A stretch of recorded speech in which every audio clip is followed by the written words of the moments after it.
Yang juga jadi sorotan saudara, momen peringatan Hari Lahir Pancasila jadi pertemuan perdana kembali antara Prabowo Subianto dan Megawati Soekarno Putri di hadapan publik setelah terakhir keduanya bertemu di tahun 2019.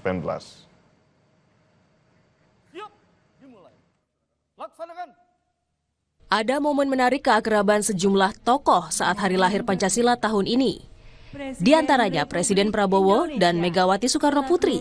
Sebelum upacara, keduanya sempat bersua di ruang tunggu Gedung Pancasila. Lalu Megawati mengiringi Prabowo saat memasuki mimbar upacara, diikuti Wapres Gibran Rakabuming Raka. Ketika naik podium, Prabowo sempat berhenti menunggu Megawati duduk. Dalam pidatonya, Presiden Prabowo mengajak semua pejabat berbenah diri dan bagi pejabat yang tak setia kepada negara, termasuk melakukan penyelewengan dan korupsi, akan ditindak dan didesak mundur jika tak mampu menjalankan tugas. Mereka-mereka yang tidak setia kepada negara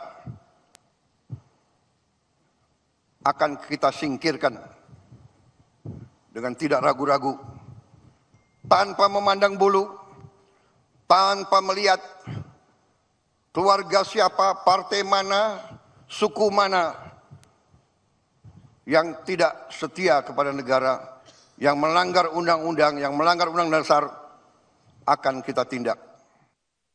Setelah selesai menjalankan tugas sebagai inspektur upacara, Prabowo turun dari podium dan menghampiri tamu undangan, termasuk Presiden kelima Megawati Soekarno Putri, Wapres ke-6 Tri Sutrisno, serta Wapres Gibran Rakabuming Raka. Momen keakraban Prabowo dan Megawati juga disampaikan Ketua MPR yang juga kader Gerindra Ahmad Muzani. Muzani bilang, Presiden sempat melontarkan candaan kepada Megawati, salah satunya Presiden kelima RI itu kini tampak agak kurus karena diet yang berhasil.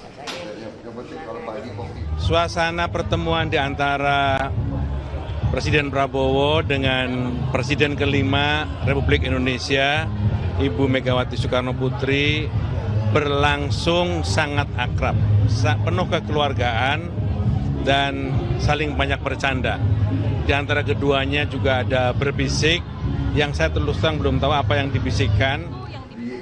Muzani menyampaikan keakraban sejumlah tokoh adalah hal yang positif karena para tokoh bangsa bisa saling bersatu, khususnya pada Hari Pancasila.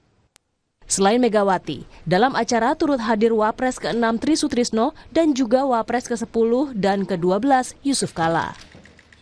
Tim Liputan, Kompas TV.